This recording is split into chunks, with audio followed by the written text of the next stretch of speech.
Hello everyone, welcome to knowledge mall. और आज की जो वीडियो है वो कोई पार्टिकुलर टॉपिक पे नहीं है, बस मैं आज इसलिए आप लोगों से बातें करने आई हूँ कि पता नहीं ये गर्मी में, ये लॉकडाउन में मैं तो अपना काम हर रोज़ किए जा रही हूँ, आप लोगों के लिए इतनी सारी मेहनत कर रही हूँ, लेकिन पता नहीं आप लोग लॉकडाउन की वजह से थोड़े कमज़ोर पड़ गए, थोड़े से डिमोटिवेट हो गए हो क्या। क्योंकि होता है ना कि बचपन में जब टीचर्स क्लास में आते थे पढ़ाने के लिए, तो जैसे ही क्लास इन करते थे तो पढ़ाई तो फटाफट शुरू हो जाती, फिर जैसे ही मुड़ जाते थे या फिर क्लास से निकल जाते थे, बस गुनसू बस बातें शुरू हो जाया करती थी। तो मैंने सोचा कहीं आप लोग भी यही काम तो नहीं कर रहे हो, क्योंकि इतनी गर्मी पड़ रही है। लॉकडाउन आपके साथ है तो लॉकडाउन मेरे साथ भी है, मेरे साथ भी ऐसा ही है। बहुत दिनों से बाहर नहीं गई हूँ, मार्केटिंग नहीं गई हूँ, मतलब कि कहीं घूमने के लिए नहीं जा पाई हूँ। बहुत जगह सोच के रखा था कि इस बार मई में यहाँ जाना है, वहाँ जाना है। गर्मी छुट्टी में कई लोग आने वाले थे, लेकिन सबका कैंसिल हो गया, सारे प्रोग्राम कैंसिल हो गए, मैं कहीं भी नहीं जा पाई। तो थोड़ा सा मुझे भी बुरा लगा कि पता नहीं कैसा समय आ गया है, कहीं जा भी नहीं सकते हम लोग, किसी से मिल नहीं सकते। तो लेकिन फिर मैंने सोचा नहीं, क्योंकि मेरे स्टूडेंट हमेशा सीट के लिए वेट करते रहते हैं, उनके करियर का सवाल होता है, तो मैं उन सारी बातों को वहीं छोड़कर, वहीं स्टॉप कर मैं आप लोगों के लिए इतनी भीषण गर्मी में भी सेट तैयार करती रहती हूँ, चाहे लाइट रहे या ना रहे, चाहे लॉकडाउन का असर कितना भी हो, कितना भी मेरा सर दर्द क्यों ना हो, लेकिन आपके लिए सेट मैं हमेशा तैयार करती हूँ। ऐसा नहीं है कि मंथ के 30 to 31 डे मैं ठीक ही रहती हूँ। कभी कभी मेरा भी मन करता है कि ना आज छोड़ ही देना चाहिए, जैसे आज मन किया कि आज छोड़ ही देती हूँ सेट थोड़ा सा, तो हो जाता है ऐसा। लेकिन फिर भी मैं ज़्यादातर कोशिश करती हूँ कि आप लोगों का सेट अपसेंट ना हो। तो सोचा मैंने कि थोड़ा सा जायज़ा ले लिया जाए। आप लोग कमेंट करके बताइए कि आप लोगों की तैयारी कितनी चल रही है, कैसी चल रही है, क्या लॉकडाउन का असर आपके भी माइंड पर है, क्या ऐसा है। क्योंकि व्यूज़ से पता चल जाता है कि कभी व्यूज़ ज़्यादा हो जाते हैं, कभी व्यूज़ कम हो जाते हैं, तो थोड़ा लगता है कि अभी स्टूडेंट कम देख रहे हैं, कब ज़्यादा देख रहे हैं, तो इस तरह से मुझे मालूम होता है। वरना मैं एक एक करके घर तो देखने जाती नहीं कि कौन पढ़ रहे हैं, कौन क्या कर रहे हैं, या फिर कौन मूवीज़ देख रहे हैं।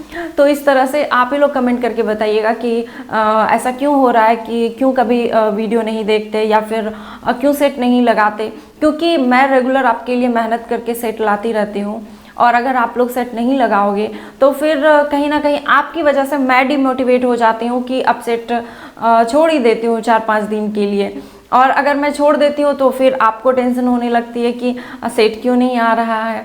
तो आप आज कमेंट करके ज़रूर बताइएगा कि तैयारी आपकी कैसी चल रही है, क्योंकि तैयारी में कमी नहीं करनी है। लॉकडाउन है, मानती हूँ, एग्ज़ाम के जो पेपर हैं, मतलब जो डेट है वो थोड़ा सा आगे जाएगा, तो उम्मीद था अगस्त में एग्ज़ाम स्टार्ट हो जाएगा। तो आप अगस्त में समय गुजरने में ज़्यादा टाइम नहीं लगता, समय तुरंत गुजर जाता है। तो आप अपनी तैयारी को बिल्कुल जोश के साथ तैयारी रखें, जारी रखें।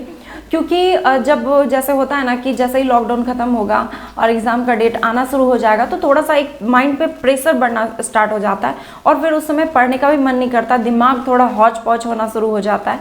तो आपका माइंड अभी शांत है, आपके पास अभी समय है, अच्छा है ना कि कहीं बाहर भी नहीं जाना है, थोड़ा मार्केट चले जाते हैं, इधर चले जाते हैं, तो टाइम भी वेस्ट हो जाता है। आपका फुल टाइम बहुत ही अच्छे से यूज़ होने वाला है। तो आप घर में बहुत अच्छे से जितनी भी प्रैक्टिस सेट है, आप पुराने वाले भी प्रैक्टिस सेट को आप लगा सकते हैं, ताकि आपका रिवीजन होता रहे।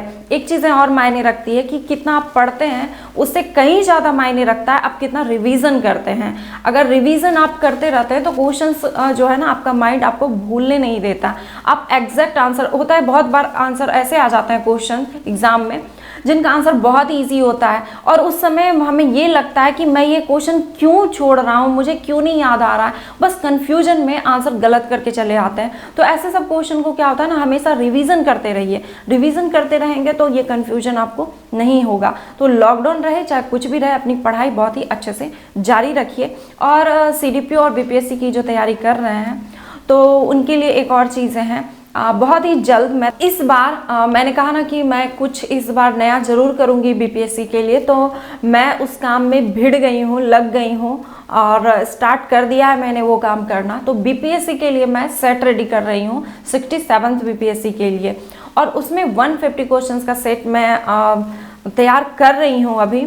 और उम्मीद था 15 से 20 सेट मैं तैयार करूंगी और उससे अच्छे खासे आप प्रैक्टिस कर सकेंगे। और मेरी ऐसी पूरी कोशिश रहेगी कि 70 to 80% क्वेश्चंस उसमें आपको देखने को एग्जाम में देखने को मिल जाए, चाहे वो बिहार से रिलेटेड हो या फिर हिस्ट्री से, ज्योग्राफी से, किसी से भी हो। 80% 70% क्वेश्चंस आपको एग्जाम में देखने को जरूर मिलेंगे। तो जैसे ही वो तैयार हो जाता है मैं वो भी चीज़ें आप लोगों के साथ शेयर जरूर करूँगी। बस फिलहाल मैं ये कहना चाहती हूँ कि आप अपनी पढ़ाई को जारी रखें, बीच में थोड़ा सा डल ना हो, क्योंकि आपकी तैयारी बहुत अच्छी खासी है और आप जैसे ही रिवीजन करना छोड़ देते हो तो थोड़े से आप पीछे चले जाते हो। इसलिए आप रिवीजन करते रहिए। बस मुझे आज यही कहना था आपके वीडियो में। तो वीडियो कैसा लगा कमेंट करके जरूर बताइएगा। पसंद आए तो एक लाइक कर दें, कमेंट और दोस्तों के साथ शेयर कर दें।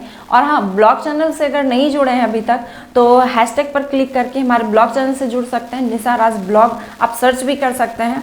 और मुझे इंस्टाग्राम पर फॉलो करने के लिए डिस्क्रिप्शन में दिए हुए लिंक पर क्लिक करें। तब तक के लिए बाय बाय, मिलते हैं हम लोग नेक्स्ट सेट में।